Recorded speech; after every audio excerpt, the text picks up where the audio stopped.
Alright, welcome back guys. Welcome to the show first time here. I'm Vision Hero Bunner to bring you guys another video. Today I'm be giving you guys my review for The Walking Dead World Beyond Season 1 Episode 7, Truth or Dare. Not to walk that is something you're interested in. Don't forget to hit the subscribe button down below and hit that bell icon. There to miss more Walking Dead content from me moving forward. Now let's begin. Got another new episode of The Walking Dead World Beyond. Now this was episode 7, Truth or Dare. Now, honestly, when I first read the synopsis for this episode, I was really worried because it was a whole thing about how they were going to be playing Truth or Dare, and I was very worried that it was going to be a bit cringy. However, it turned out to be a lot better than what I expected, and the Truth or Dare part did not take up the majority of this episode, which I was happy about. That being said, though, it was an okay episode, nothing amazing. I know people are saying it's like the best episode of World Beyond. I could see it's being a decent to okay episode. I wouldn't say it's amazing, but it's definitely something that I did enjoy, and it wasn't one that I was kind of completely bored with the entire time. So in this episode, we do get some backstory with Huck. Now, if I'm being honest, overall her backstory was pretty good. I didn't really care much for the scenes of her in the club and stuff. I didn't really care for those parts of her backstory. However, the rest of her backstory of her in the military, I did really enjoy. We did learn her her real name is Jennifer, and I did like her whole Marine background. It was a really cool thing, and it kind of gives some insight to how she works and her inner workings as a person. And one of the things I did like was the thing about how the army went about killing the soldiers or killing people. And one of the things like I said, I liked is when they were looking for survivors, they were using the thermal heat signatures and how they showed that, the walkers are, different, are not as warm, but don't have as warm bodies as people. So that's something I did like. But then you got towards the end of it where her captain or whoever is in charge of her unit said that they've been given orders to just kill all people, whether they're hostile or not. And Huck doesn't want to go through this, and she ends up slaughtering her entire military unit, which I did like. It was I think, if I'm being honest, next to Hope, I think hers is probably my favorite backstory of the show. I mean, don't get me wrong, I think everyone's is okay, but I think this one is probably my favorite alongside Hope. Now, going off of Hope, because I want to segue this into the next thing, because we still got Hope dealing with the whole thing about her killing Elton's mom. And being in episode 7, almost there, to the finale, I'm just really getting kind of sick and tired of this whole her and killing his mom and the whole thing. At this point, I just really want her to just tell him that she killed him. Like, it's gotten to the point where I'm just like, get it over with, rip the Band-Aid off, because we got a hint that possibly her telling him during the Truth or Dare moment. However, it didn't, and we all know. I feel like if you don't think it's gonna happen, then I don't know where you've been watching, but I think we all know that she's eventually gonna tell Elton that she killed his mom. And then, of course, it's gonna lead to this big explosive moment. Now, one of two things I'm predicting here is either that they're probably saving it for this big moment in the finale, which again is so predictable.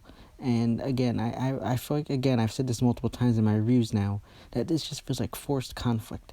And honestly, I feel like, again, they're going to pull it off in the finale, have her reveal this, and either it's just to kill Elton because he's like gone off the deep end, or that he betrays them at CRM, something like that. I don't really know.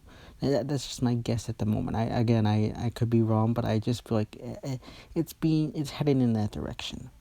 And I just don't really like it. It gets frustrating to me because it's just like 7 episodes in, we already noticed they've talked about this so much.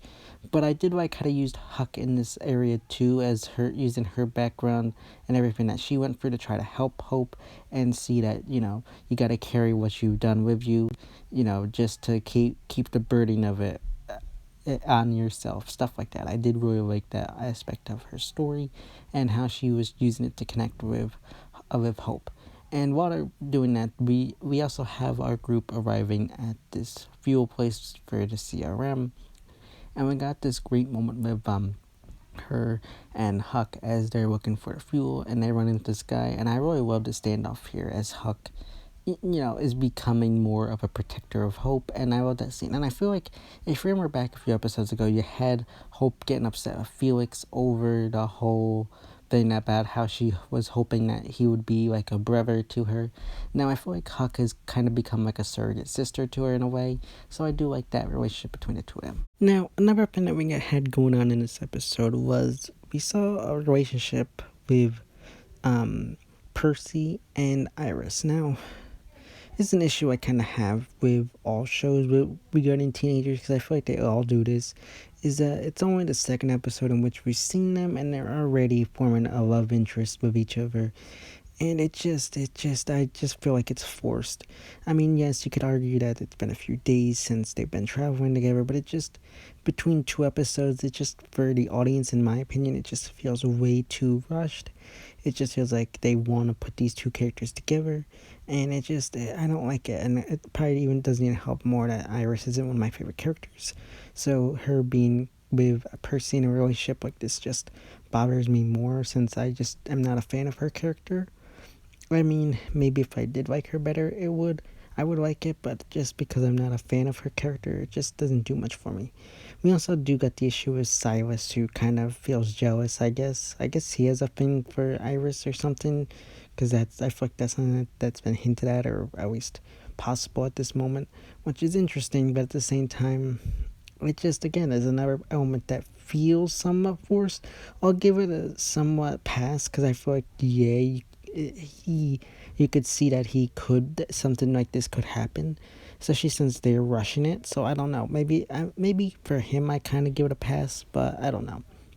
But like I said, they're in the fuel depot, they're scouting out stuff, they end up finding fuel. We get some nice stuff with Felix and Tony. I do like their dynamic in this episode, and I like how you had them originally working as they were just going to drop them off in New York, but towards the end of the episode, you got Tony and Percy agreeing that they were going to join them on their journey and then to New York, and then from there they'll just keep traveling with them, which I like. That means that they're sticking around.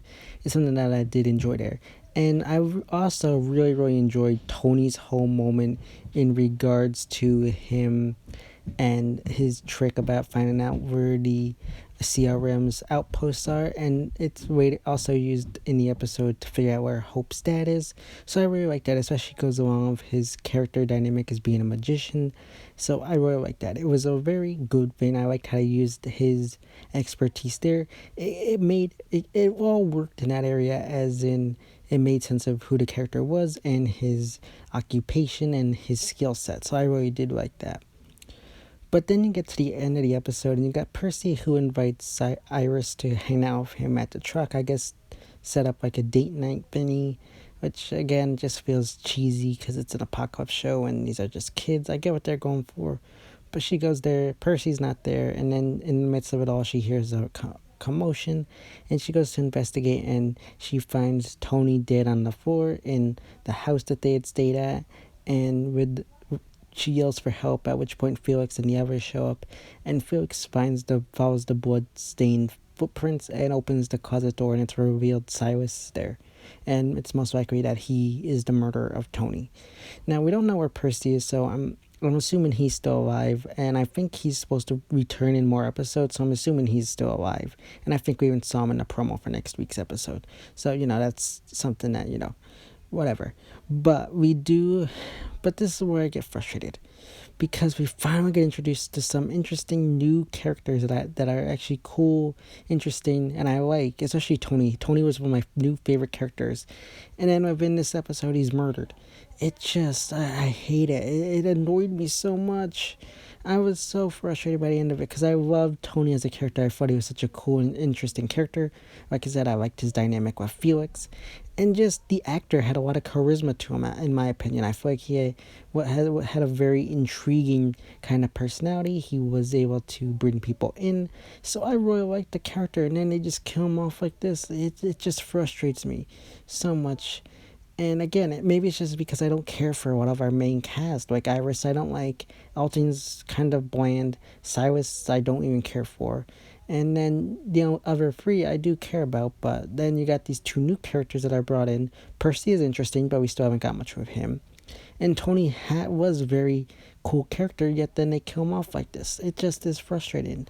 At first I was hoping like, yeah, maybe this is a trick, he's a magician or whatever, maybe this is something that happened, but I'm just like, at this point I believe, okay, he's dead. There's no way that this is not like a fake out death.